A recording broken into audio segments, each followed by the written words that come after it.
Well, I guess we're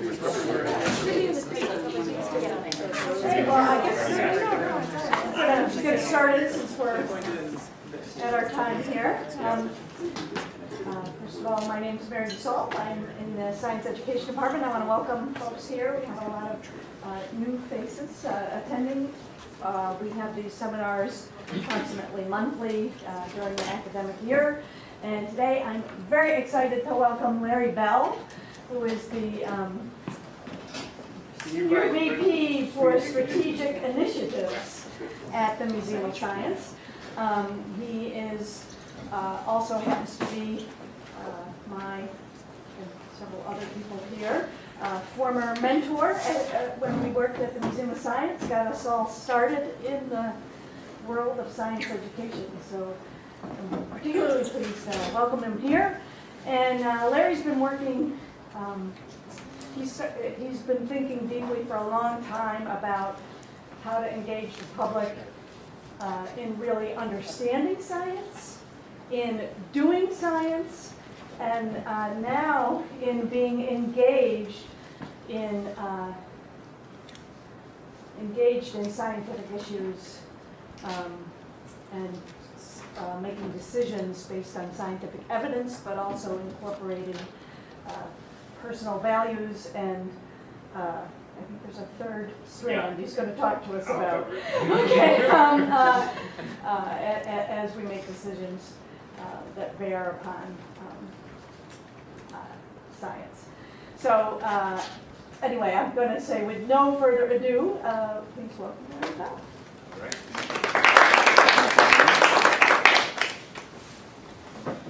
So thank you very much, Mary, and everybody else today. Here's what I'm going to try to do in my talk, provide a little background on why we got into public engagement with science and dialogue programs, describe some early experiments and what we found out from those, illustrate characteristics of this kind of program using some recent examples, identify 3 spin-off paths this work has taken, and then wrap up with some time for questions. So really, it all began with the Crab Nebula. Oh, wait a minute. That's going back a little bit too far. It'll take me all week to do that. So we'll start instead with 1988 when we launched a series, a program of exhibit development at the museum that focused on science thinking skills instead of on specific content.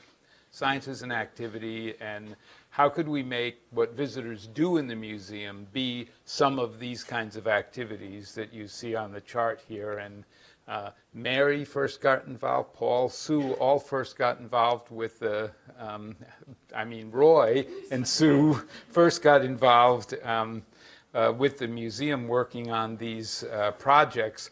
And we developed them over a number of years.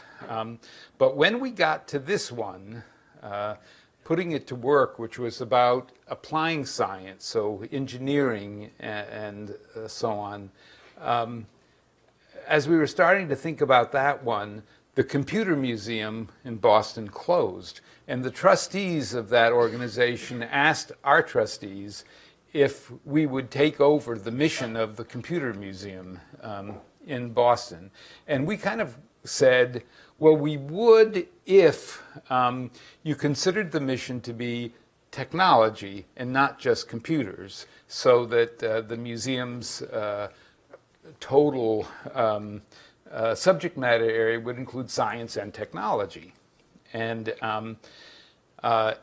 some of us worried immediately because one of the reasons our trustees wanted to do that was so that the supporters of the Computer Museum would become supporters of the museum, which of course was really great.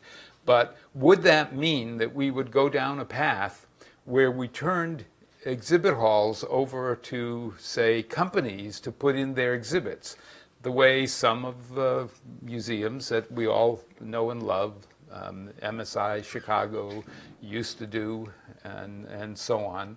And so we didn't want to do that. So we wanted to have something like this overall scheme of what the educational program would be. if we added technology to the science in the museum. And we were looking for our technology wheel like this, and we actually came up with a triangle instead of a wheel, but it still had 6 questions in it. What is technology? Because, you know, it's not just computers and cell phones. Baling hay is a technology, right? What's going on in technology today? Because everybody wants to find out what the new and latest things are. How are technologies created? Engineering or invention or innovation, invention? How can I use technology to do something I want to do? What are the effects of technologies on people, society, and the environment? And knowing that, how do we make good decisions about what to develop, what to implement, and what not to implement became questions that seemed to be important to address if we were going to have technology as our subject matter. And this last one was a little bit challenging for us. How do we make good decisions about technologies? We weren't really sure. Nobody ever taught me that in my physics classes. So I didn't know how to address that.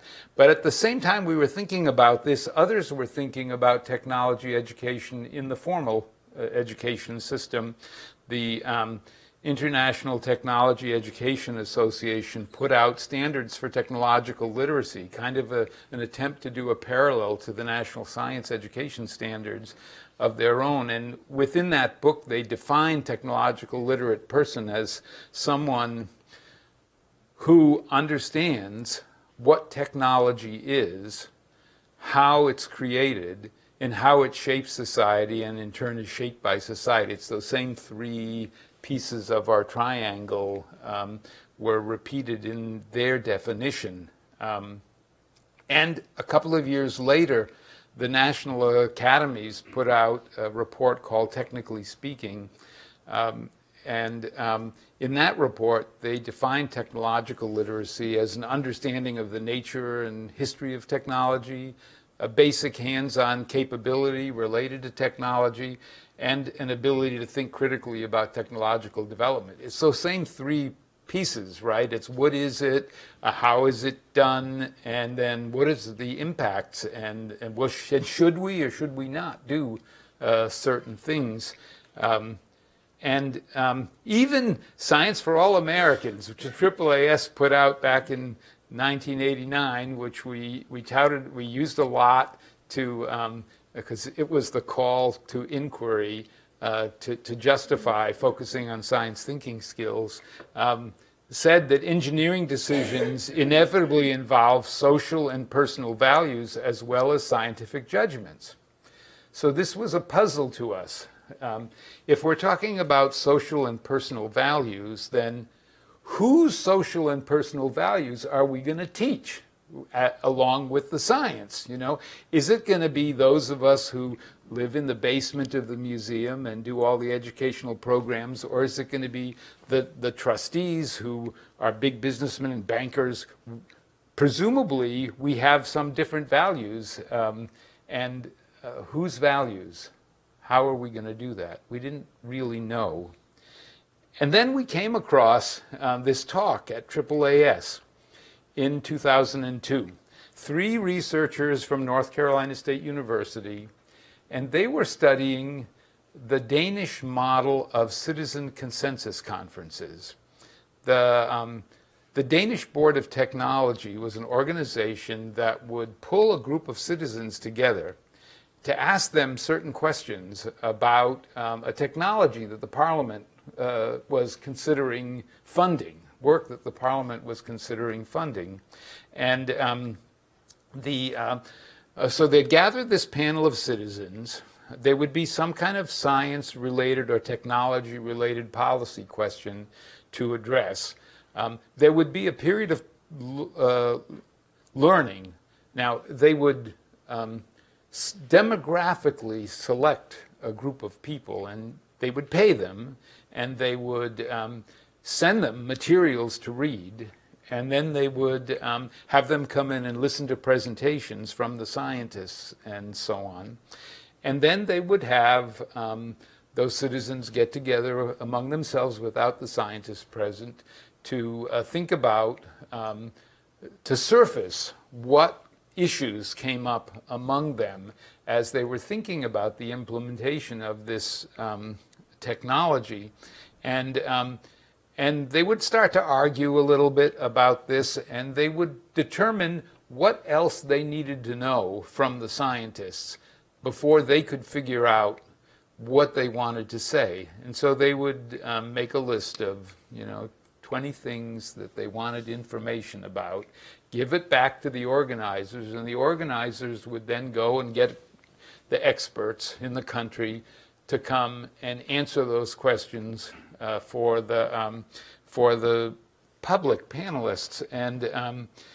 And then the panelists would go off by themselves, the public would go off by themselves, then they would deliberate on the issues that they saw as important ones in terms of what they could recommend.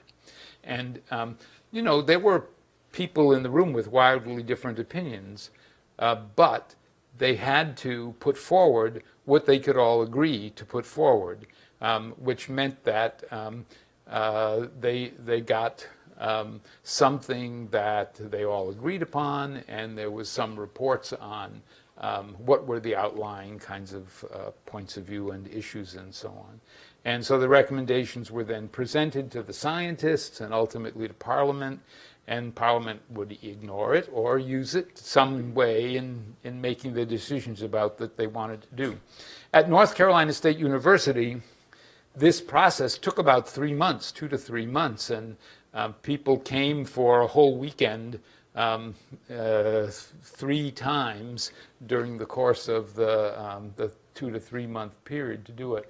Well, of course, we weren't looking for a 2 to 3 month opportunity really, but this was very intriguing to us because it matched what some people were saying adults wanted to experience in programs that we could do at the museum. An adult program, you became kind of a mini expert in some subject. You used your own life experience and expertise in some way, and you went away feeling as though you had produced something and accomplished something. So we said, we wonder if we could somehow adapt this to something we could do at the museum. And we came across this article, Matthew Nisbet, who was at Ohio State University at that time and is a social scientist in the country, quoting, we didn't realize this at first, quoting John Turney in the Guardian, said that experiments with this kind of public engagement show that people involved in such discussions quickly become adept at quizzing experts, mastering a brief, asking questions, unmasking political assumptions masquerading as scientific conclusions. They became scientifically literate, but under conditions in which they decided what they need to know.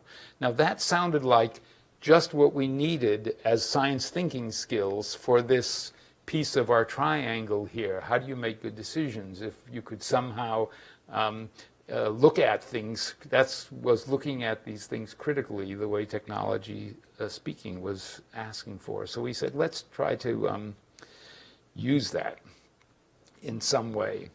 So the 5 elements we thought from this forum experience that we wanted to build into programs were discussion of a socio-scientific issue. You're not really asking people to tell you what the science is. The scientists have that, have a process for getting that. So these are issues in society that relate to using that scientific knowledge in some way in society. So it's a question that science can't answer on its own. Being explicit that public participants have valuable knowledge to share.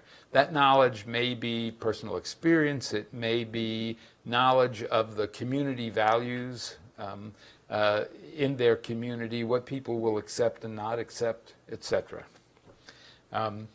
Basic shared background knowledge on the topic to inform the discussion. So if you're going to spend a few hours or day or months having a discussion, you need to bring everybody up to a certain level so we have the same information to work from, so people are not working from what they accidentally may know or may not know about the topic to begin with.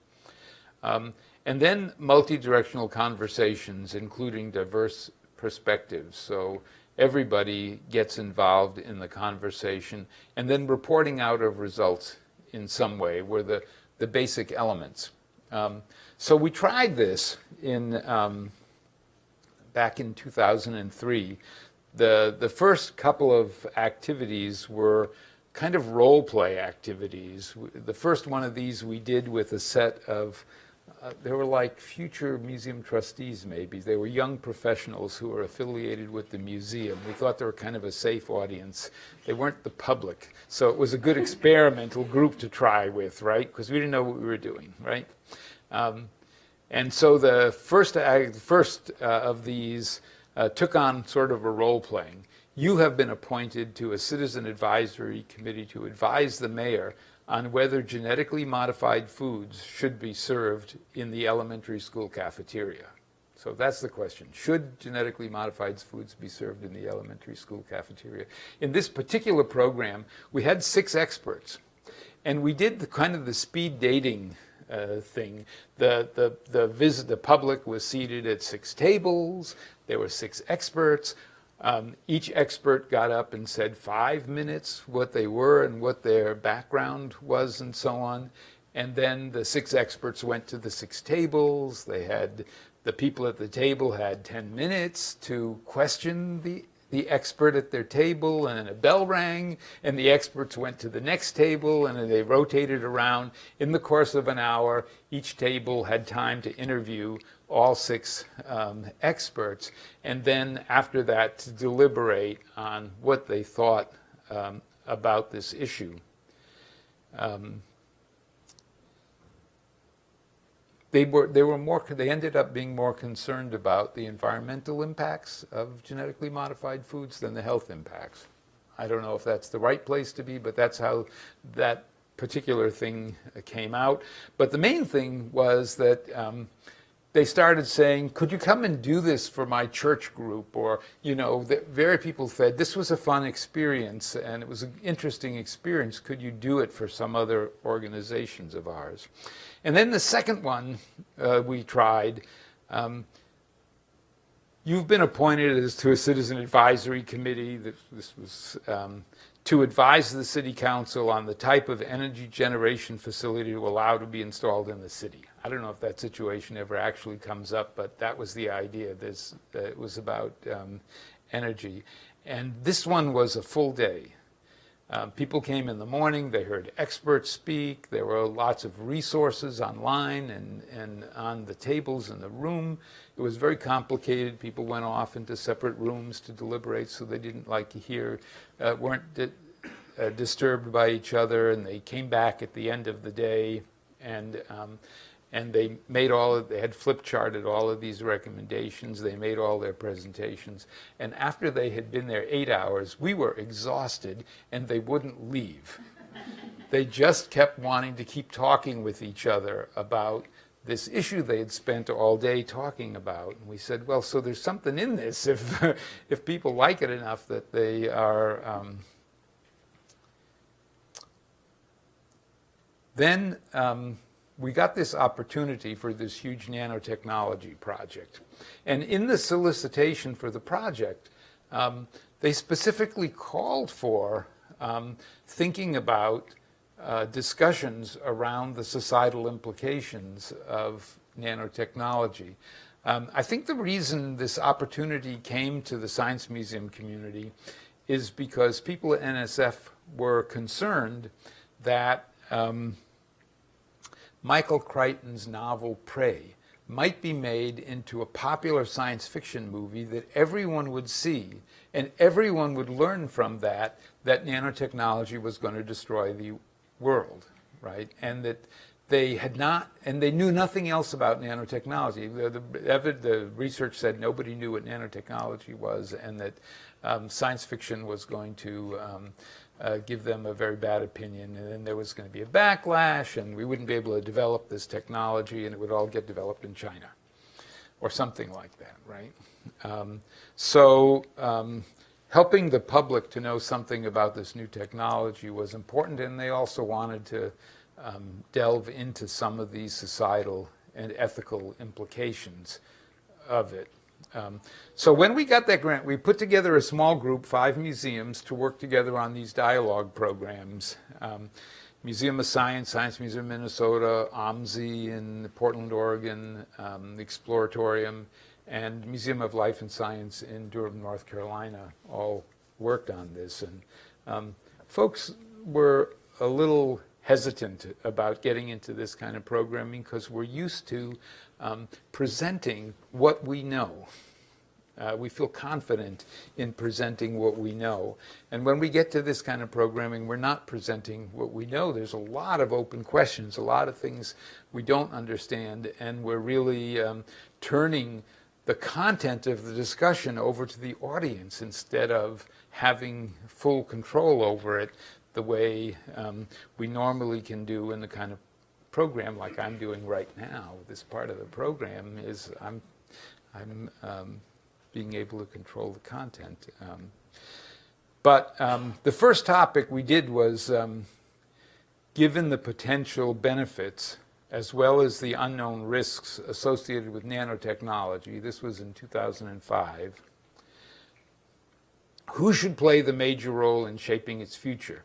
Now, we learned from an organization called National Issues Forum Institute, NIFI, about techniques that they used. And what they would do is they would poll the public and they would find what the predominant views are out there. And then they would write up case statements for 4 or 5 of the predominant views. And then the whole discussion would start not by everybody in the audience laying out on the table what their point of view was on this, because some activist folks would be very ready to do that, and other folks would be holding back and not doing that, and they would, end up not participating. So instead, what they would do is they would come up with these options, and they would take one option at a time and play a little video and read something about it, and then have everybody discuss what the strengths and weaknesses were with this option from their own perspectives. But you could get everybody then to say what they liked or didn't like about this particular option. So that's what we did in this one.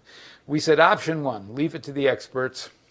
Option 2, leave it to the watchdog organizations. And option number 3, the public decides, were kind of the sort of 3 options. People read each one of those. They read an argument for each one of those, one at a time, discussed the strengths and weaknesses of that approach, then went on to the next one, discussed the strengths and weaknesses, went on to the next one, and then we said, okay, now that you've heard all of these, is there one of these that you would choose, or would you put something else together on your own? And so mostly all the groups put something else together on their own because they had just gone through the strengths and weaknesses of each of those things. And in this particular case, we had facilitators at each table. There was somebody at each table who made sure that things kept moving along and drew everybody into the conversation so that everybody knew that they had a chance to talk. And we did this at these 5 museums around the country, maybe about 100 people at each place. These were not all-day events. These were in the evening, and they were maybe 2.5 hours, something like that. And people did it, and they were enthusiastic about doing it, and they did it with a great deal of energy. It was kind of fun because you get the thing started, and then you don't have to do anything for a long time. Everybody else is just doing it in the room. And then at the end, folks report out, almost all of the groups in Boston that did this came up with some kind of model that involved all 3 of those kinds of groups. The experts had a role, the public had a role, and the agencies that paid attention and had a role in some way. But they all came up with some kind of models. What we found out from doing these first forum programs was that 84% of the participants reported that they had increased knowledge or understanding of nanotechnology. Most of the people who came because they wanted to learn something about nanotechnology. They really didn't think they were going to contribute to a policy decision or something like that. They didn't think they knew enough to do that, but they would learn something about technology. 87% reported learning about societal or environmental implications. 74% reported they learned about other people's values, and they actually ended up valuing not only the learning about nanotechnology that happened, but also in hearing the other people's points of views and getting to express their own points of views, which was a little different because these views now were more informed and they had this common base of understanding that launched the whole discussion. So it was kind of a new experience for them. They didn't think this was the kind of thing they were going to like. They thought they were going to come, they wanted to come and hear about nanotechnology. Once they got there, they enjoyed the discussion and being participants in the discussion. The second nano topic we did was nanomedicine in healthcare.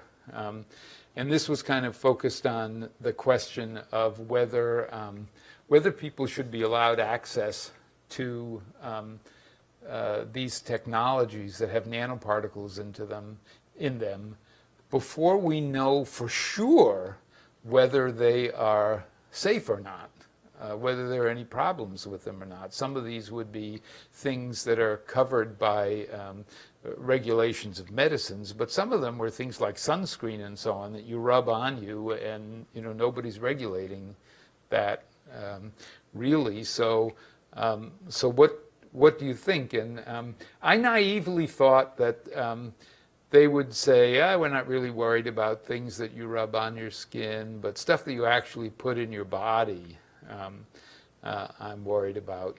The way this kind of program would go is when they got there, first thing they would do is they would fill out a questionnaire because we wanted to know where they were starting from. Not because we would use that in the program, but because we would use it as a part of the evaluation. Then somebody, a museum staff member, would give a short introduction to what it was going to be, and there would be a couple of speakers.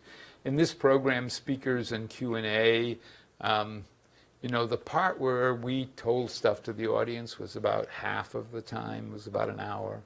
And then the second hour was really in small group discussions. And in this case, we tried to see, could we do without facilitators at every table? And so the way we were doing that was we would put a scenario into an envelope. And there'd be these envelopes at each table, and we'd say, open up envelope A, and read what it says in envelope A, and then talk about that. And then after 15 minutes, we would say, okay, now it's time to open envelope B and read that and talk about that.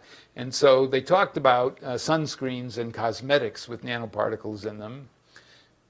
And then they talked about therapeutics, diagnostics and therapeutics that are aimed at cancer with nanoparticles in them.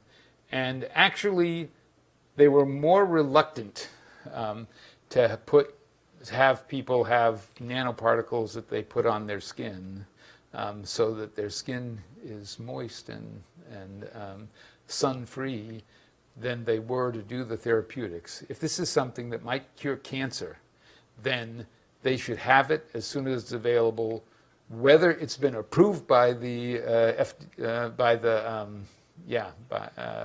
regulatory Food and Drug, is that approves? No. Yeah, or not. So it was a little bit of a surprise to us, but looking back on it, it's because the benefit was so great and because of the fear of cancer, and so so it was interesting.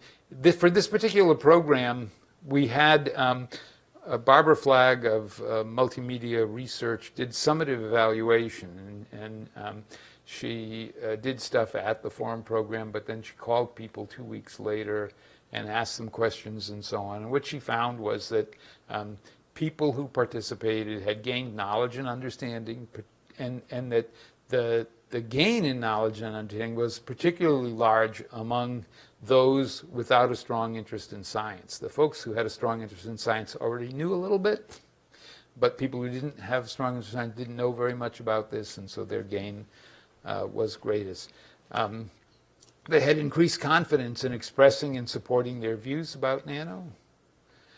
They valued hearing others' viewpoints, and you know, a few weeks after the program, she called them and they reported that they had paid more attention to nanotechnology in the news, and that they had discussed both the benefits and the risks of nanotechnology with friends and family over the intervening weeks. So again, this made us think that there was something about this kind of program that was valuable and worth continuing to experiment with, and we eventually ended up with a forums team. This is the current folks who are running the forum programs. David Sittenfeld actually leads this group, and Caroline, Emily, and Marshall are all working on forum programs right now. So I'm going to jump ahead to the present day from those early experiments now, and use an example of recent forum program, again to sort of identify the techniques that were used in the program in order to make it work. And my example, we got a grant from NSF to do educational activities and forum programs around synthetic biology. Here's another new field after nanotechnology that raises even bigger ethical issues and concerns. But for our first forum, we didn't want to get too far out into area that might inflame, and so we started with should we engineer the mosquito? Should you re-engineer mosquitoes, use techniques of synthetic biology to change the population of mosquitoes so they won't carry diseases anymore? And in this case, we focused on malaria transmission with this project. And so the way the forum would start is with a short talk or two, sometimes 2 or 3 short talks. Usually we try to have someone who can speak about the science and someone who can speak about the ethical issues. So we have ethicists coming to speak as a part of this, or someone, or a social scientist who knows something about the issues that are raised by the technology. This slide, which I don't think, oh, maybe you can see, says until last century malaria was all over the world.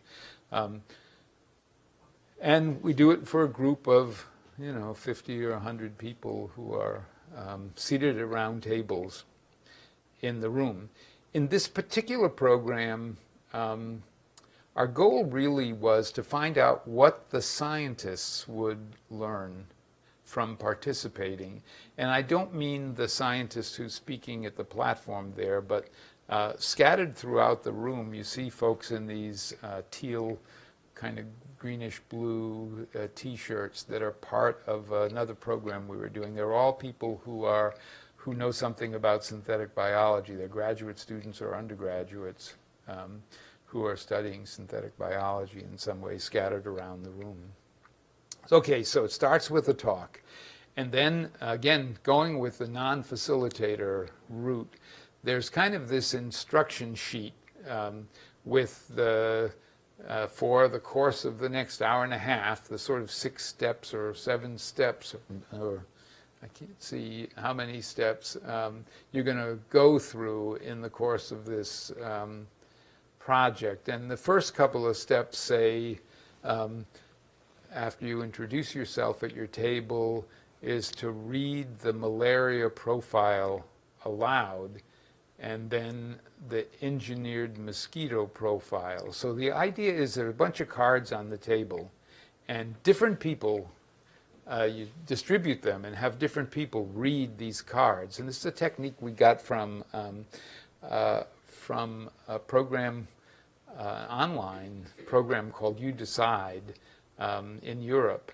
And the idea is you have a bunch of cards, you distribute them to everybody. Everybody has to read a card. So everybody speaks before they say anything about their own views. Everybody says something, even if it's just reading from the card. And so you got this malaria card. You got by about 5 minutes, somebody reads this card to the table. It tells them about malaria in Mombasa, Kenya. And as they're doing that, on the screen in the back, there's kind of a timer that kind of says, okay, you have 5 minutes for this piece of the activity, read the cards, read the card aloud. And then there are all these other steps, the engineered mosquito profile, the gene drive profiles, and the release options. These are all preparatory to the actual discussion.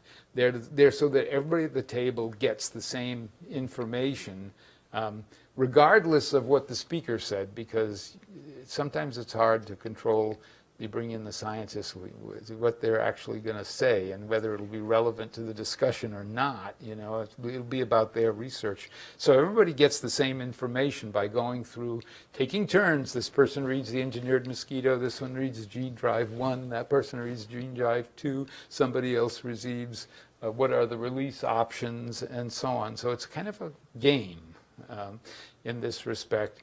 And then finally, there's a set of personal profiles. These are all people who are affected or involved somehow in the malaria in Mombasa. And it's not that anybody's role-playing this exact person, but these are like people who are testifying to your table. They're saying, here's what I think, and here's why, and here's what I think, and here's why, and so on. So again, people take turns reading all of those. And once that's done, then it's ready to discuss and make a plan. And the back side of that instruction sheet has a place to fill in what your table decides about 3 or 4 or 6 different questions related to all of this. Would you release GM mosquitoes in Mombasa? Why or why not? If you chose to release them, would you use a gene drive? If so, which type? So now they've all just read about all of these things, and they've been kind of talking about it. And so the back of the sheet has these questions. Sometimes people get through all 6 questions. Sometimes they only get through a couple of them. But it gives them a chance to talk. And then at the end, there's a period where each table reports out what conclusion they came to and why. And in some cases, we collect those cards that they filled out, but it's not necessarily the case. These forum programs that we've done up until this point were really all for the purpose of the learning that takes place among everybody who participates in them. And so the real goal and the outcome of it is what happens to the people in the room who participate in those programs. But once we started doing this, some other options arose. And so now I'm going to talk about 3 different spin-offs of this forum dialogue work.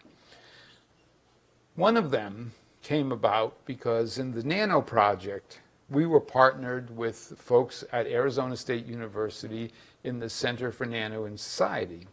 And they were saying all along, how can we get this kind of content and this kind of discussion more broadly into the science museum community to the visitors who are visiting in the museum and not just folks who come to this special program. And so the folks from the Nanoscale Informal Science Education Network and the folks from the Center for Nano and Society got together, and they developed some hands-on activities that were the same kinds that we have lots of, that we do on tabletops and so on. But now these were all designed to raise a question about societal implications. So for instance, that first one up there at the top, Invisibility Cloak, I mean, that's just a little optics experiment where you have dunk something into a piece of glass into a liquid, and in this liquid you can still see it, in this liquid it disappears because the index of refraction is the same, and so on. So that activity is really all about index of refraction. But once they do that, the person who is facilitating it, because this is an exhibit now, this is a facilitated activity, says, so what if you could make clothes that you put on that made you invisible? Would that be a good thing, or would that be a bad thing? What would people do with it, and so on? And so with all of these activities, they stimulate a conversation that can happen just among the facilitator, the kid, and the parent who are standing at the table there. And then over here there's this Exploring Nano in Society, You Decide game, which we developed. And so here's two different kinds of NISNet card games. The one on the left, you can imagine, this is powers of 10, and this is done as a game with 4 or 5 people who come up to your cart and so on, and you deal out cards to people, and you do kind of like a rummy kind of a game where you're putting cards down on the table, and you have to play a card that's above or below the number on the other card so that you get everything in the right order. You know, it's all based on powers of 10, and every answer is right or wrong. It's absolute. And to emphasize that, the actual power of 10 is put in, as a number is on the card, so you're not really just guessing which things are bigger and smaller and all of that. But this one is about, this one starts with these cards over here on the right. Drone, robots, lab on a chip, high-tech military clothing. It's a bunch of cards, and so people come to your kid and the parent comes to your table, and you say, hey, if you were in charge of giving out the money for research and development, which of these activities would you put highest priority? And so the kid actually picks one that's very kid-like, and then they put them all in priority, and there's a discussion that goes on between mom and the kid about whether this one or that one would be more important. You sure you want to put that one over there, or should it be this one? Why would you want it, you know?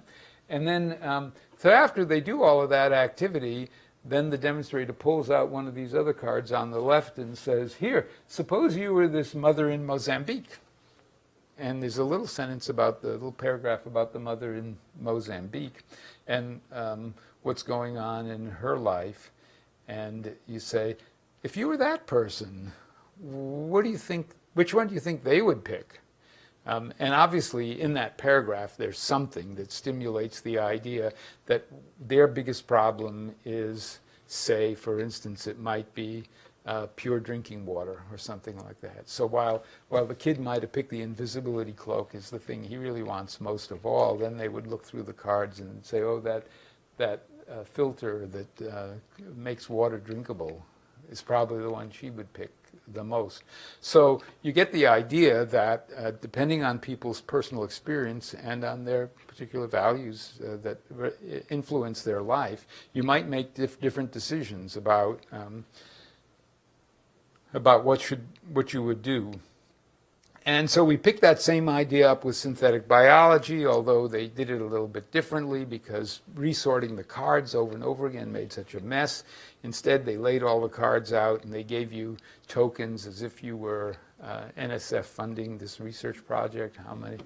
You get 6 tokens. Which ones would you put them on? More people could do it all at once, and they could put their tokens down. And then again, they had the kind of card where suppose you were the president or the South African doctor, which would you prioritize? Where would you put your money, and so on? So again, having this conversation at a table, at a cart, you know, on the floor of the museum instead of in a 2-hour program. Here's another one. This one BioBistro is really about whether you would eat one of these things that was made with synthetic biology or not. And so you've got the colorful cutouts of the different things, and on the back there's a little story that tells you about it and what it is and how it's made and all of that. And then NISENet has this thing with all of these activities where there's a little sign that's on the table. So when the visitor comes over, they see that it says Bio Bistro and there's a question on it. On the back are all the cues to the facilitator as to what you're supposed to do when you have this activity out on the table. And so there it will say, talk about it. What would you be comfortable eating? Why would you be comfortable eating some of these foods? What made you feel cautious about the others? What kinds of problems are researchers trying to solve with these engineered foods? What do you think? What do you like or dislike about the solutions? Can you think of different solutions? So there's these questions that are discussion questions suggested to the facilitators who are behind the tables. And so for each of the activities with synthetic biology, this is 4 of them clumped together, that I clumped together. They're all separately on their cards. They're just examples of how for each of these activities, folks have thought about what's a societal type question that you could talk to folks about it. And the reason for planning this all out in advance is because we were giving all of these activities to a bunch of graduate students and undergraduate iGEM team members who would come to the museum on one particular day when we had kind of a festival for synthetic biology. We would set up a whole bunch of tables in the great well of the museum with all of these activities out on them, and all of the students behind the activities, and they would be the facilitators. They would come in advance for training, and then maybe 2 weeks ahead they would come in advance for training. Once they picked which activity they were going to do, there was an online video that gave you instructions on how to do it, what to talk about, and so on. But if you skipped all of that, it was right on the back of that card that was on the table as well once you came there. So then we turned them loose with the public and with the activities and with visitors in the museum. We did this at almost 200 sites across the U.S. 200 sites got the kits and did this all within a period of a couple of months because we wanted to do some evaluation, so they had to do it within that. They could use the materials for many other things after that whenever they wanted to, but so all of these sites plus 2 in Alaska. And we just got the data back from Rockman et al. On this, and there are really some interesting things. 90% of the people said this increased their interest in talking to the public about synthetic biology, and 78% said it increased their understanding of synthetic biology. Of course, a few of these people were university scientists and industry scientists, but a lot of them were the graduate students and the undergraduates who knew only their limited area so far. And so they learned a lot about it, increased their understanding of the societal implications of synthetic biology, and increased their confidence in their ability to talk with the public about such a complicated topic. And they learned about the public's values and experiences, the societal and ethical implications. 88% said that the visitors contributed values, ideas, and or knowledge which they learned from the visitors during this experience, which was, that's what we're trying to do with PES, trying to get the public to learn from the visitors and the scientists to learn from the public. So that was a really good outcome. Still, many more of them say that the public learned from them, which is okay, we want that to happen too. And 92% increased their skills in engaging the public with science. So, and this was from sites all around the country, many of whom we could not really control how they were trained because we gave materials to folks, but what they actually did with them was up to them locally. We couldn't really totally control it. So I was pretty pleased with those results.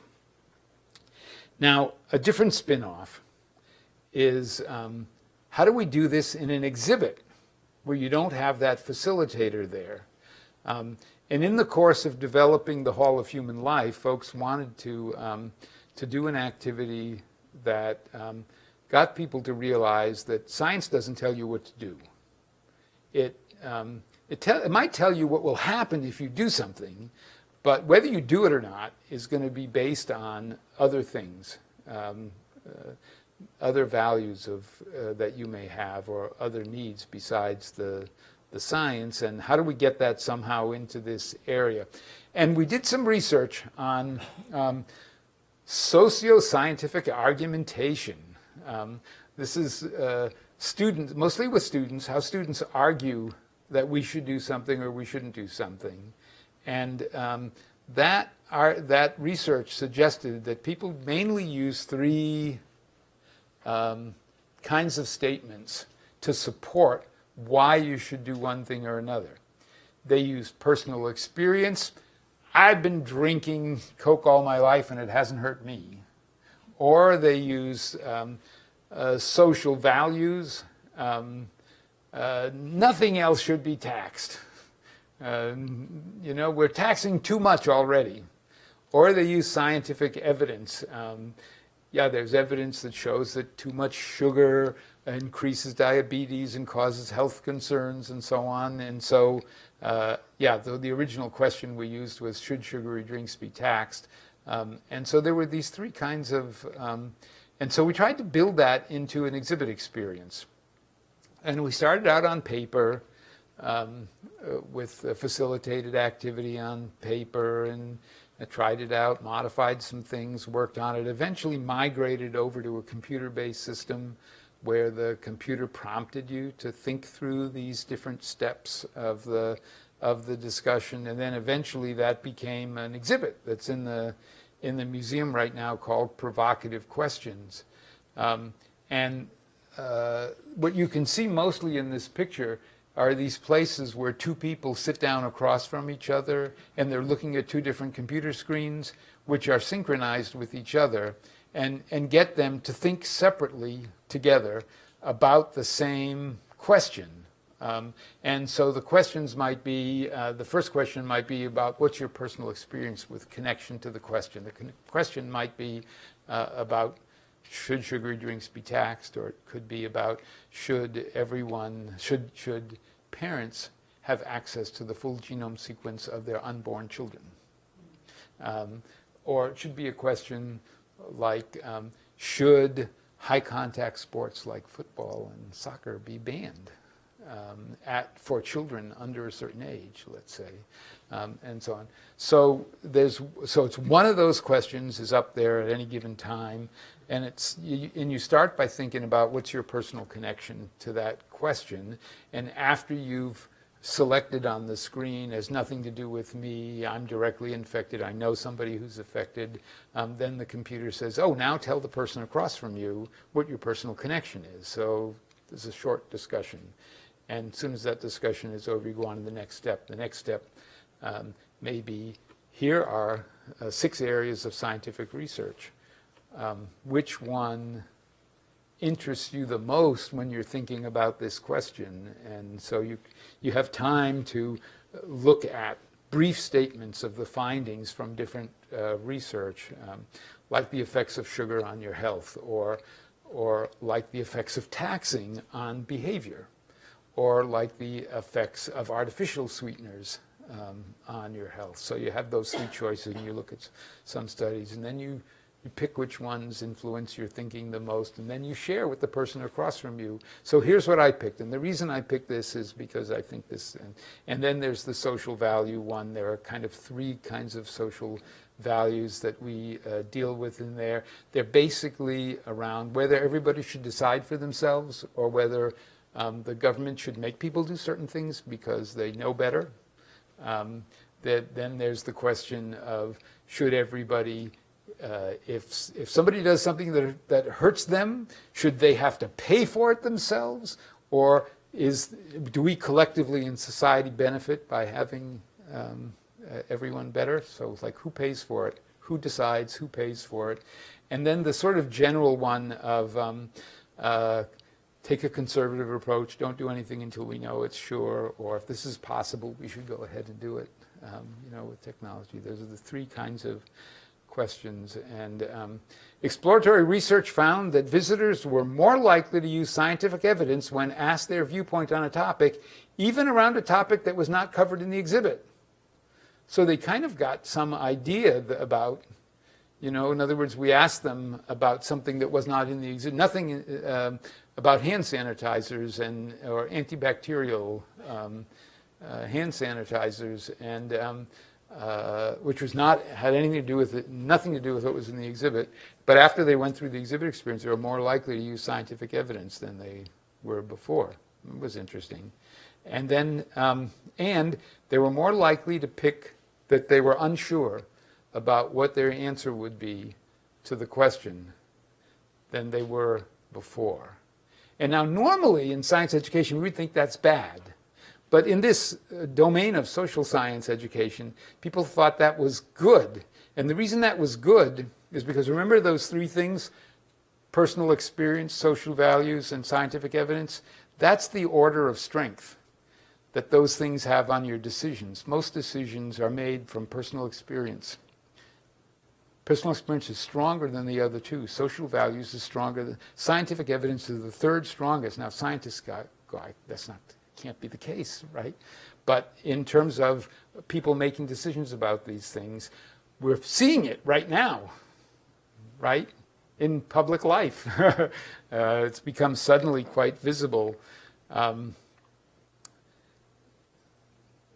So it got a bunch of social science researchers quite interested in whether these were kind of indicators of something that Jonathan Barron, who's in the middle of the picture here, has coined or studied, called actively open-minded thinking. This is keeping your decision open long enough to get all the appropriate evidence instead of forming an opinion immediately based on a limited set of data. Well, we don't know. We're going to want to do a research project on it. We haven't got the money to do that research project yet. So now I'm moving over to a third spin-off, because really I'm running out of time. And this third spin-off is Nano Forum's produced citizen consultation spin-offs. Citizen consultation. This was how we got into this in the first place. We got into this because these things were because the Danish Board of Technology was using this to advise the government. Once we started doing these public programs, people started saying, oh, maybe you could help us with something we're thinking about. In the city of Cambridge, we were doing nano forums, and folks from City of Cambridge came and said, could you help us get public input on what we should do to protect the public against consumer products that have nanoparticles in them? Could you organize a discussion like this? Because it's better than what happens at a public hearing. Because it's an informed discussion and people are talking with each other instead of just yelling. And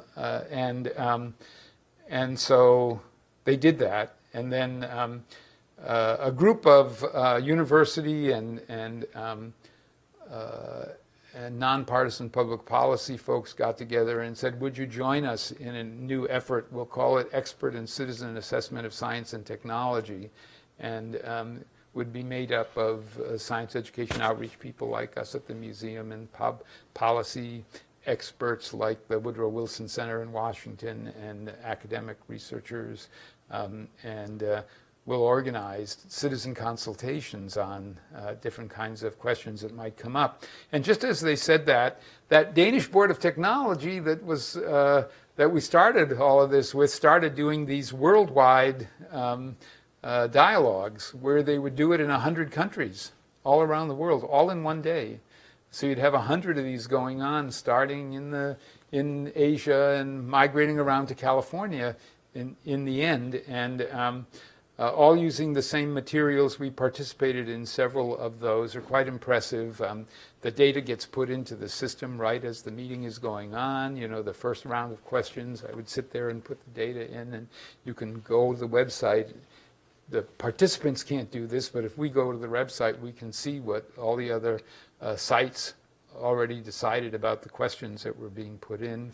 And somebody from NASA went to one of those and said, NASA should experiment with getting public input like this, because who they hear from right now are the space lovers and the space haters. They don't hear from ordinary people.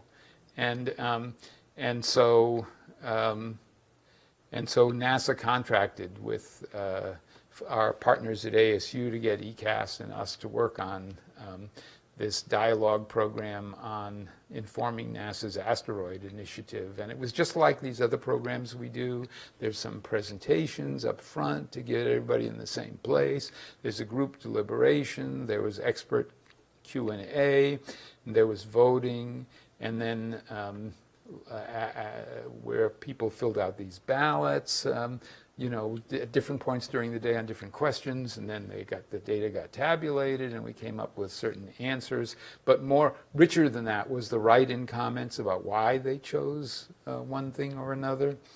And the reason this kind of work that brings values into it seems so important to us today with respect to science education is because of these charts from Dan Kahan.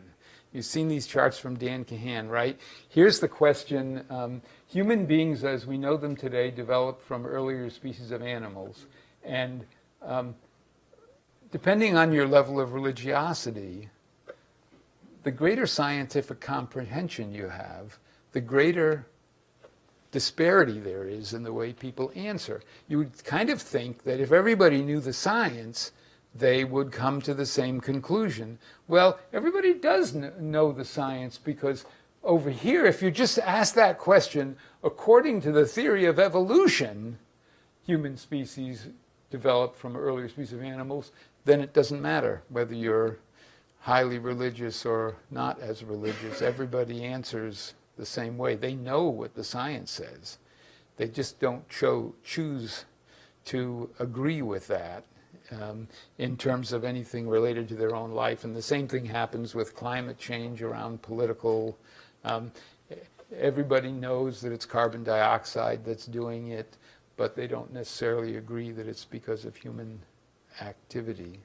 And the reason for that is because other things are coming into the equation of their decision making.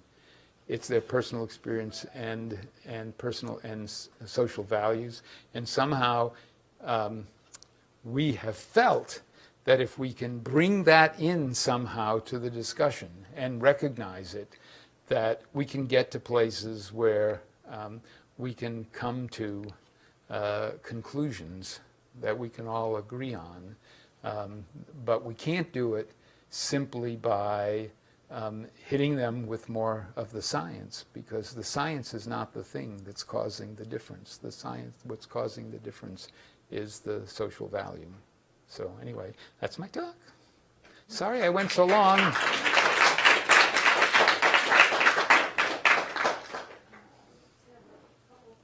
I was supposed to be just 45 minutes. So going to your last couple of slides, what do you know about the demographics of the people who are coming to participate in the form of the museums? Are they Right. mostly the liberal people anyway, or are there So conservative people who So when we go into doing this, like the asteroid thing, which was we're contracted to get public input, then we pay people we pay 100 people to be part of the day, and we recruit them, and we have just like if you're doing a focus group, you have a certain demographic profile that you're trying to meet that represents the demographics of your community, and so we recruit many more people than we actually take, and then we take a mix that matches the demographics that we're looking for. But when we're doing the programs that are just for fun and learning at the museum, then it's whoever chooses to come. And in that case, whoever chooses to come is more likely to be someone who's had a connection with the museum before, has come to some other program at the museum, or they have a connection with the specific topic that's there right now. Like when we did the first Nano programs, I remember people coming and saying, I remember a lady coming and saying, well, my son works in the field of nanotechnology. I thought it would be good to come to learn something about what he was working on, you know, and etc. People came mostly for those two reasons. And yeah, the real question is how to get, without paying, can you get a more demographically representative? We've tried doing them out in the community, and that hasn't necessarily worked so far. But we have a new project in mind that is going to involve working with community organizations that would hopefully get us more of a mixed representation. Actually, I just want to follow up on that, because in the programs where you do the same thing all over the country, do you see regional differences? Because I did notice in that graph you showed, Arizona had a quite different profile on the choices Right. than Massachusetts. That's right, yes, yes, definitely. When you do it in a lot of places around the country, then you get a different set of audiences, and you get, in some cases, different results. So, Larry, I thought that was really, Oh, really thanks. interesting. Just follow up on that a little bit. I want to probe a little bit the last statement you made, which is that by doing this, we can maybe come to conclusions that we can all agree on. Yeah. It feels as though the last couple of slides you showed are evidence that that might not be the case, right? Because people are talking about having learn more about the science, but that also doesn't seem to impact their decision. Yeah, the science is not necessarily the thing, right? It's well, first of all, mostly we've done topics that aren't as highly polarized as those issues I put up there right now. We are doing one. We're doing a forum program. We're developing a forum program right now and running it to 25 sites around the country this spring. That is about human genome editing, which is more anxiety generating than some of the other things. But among the techniques, you know, you look at very specific applications of it, and you end up talking about those specific applications as opposed to the general, as opposed to everybody making up their own question in their head that they're answering. Are you looking And at, that for example, helps. pre and post on attitudes toward a particular thing to see whether people's attitudes converge or not? Something like that. Well, that's that unsure finding.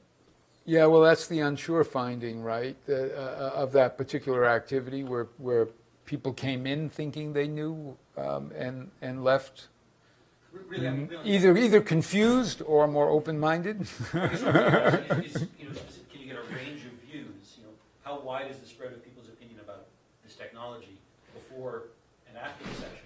Right. Does the session tend to narrow that spread? Or not? I don't know if we have that yet. It's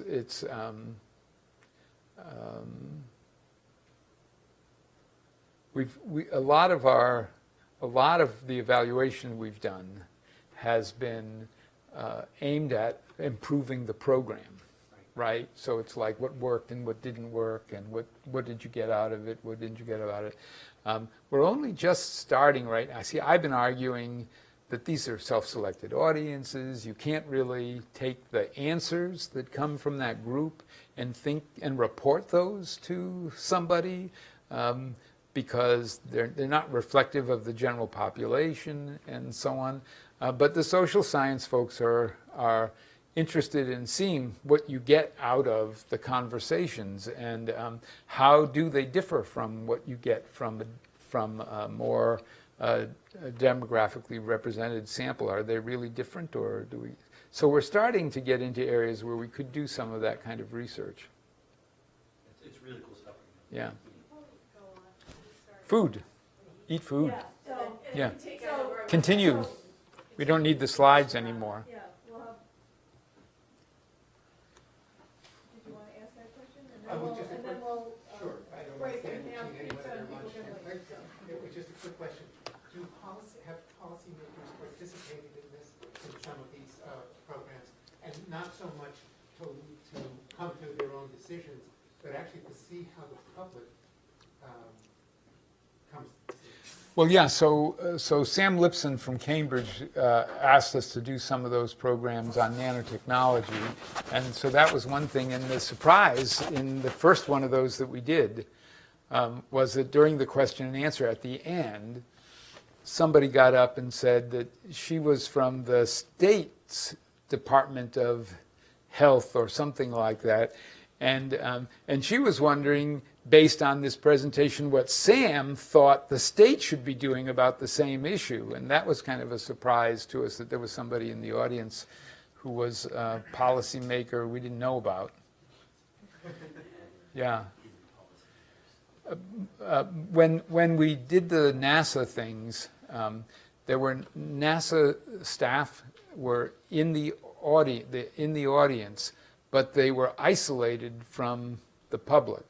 They were sitting at a back table. We didn't even let the public ask them questions directly.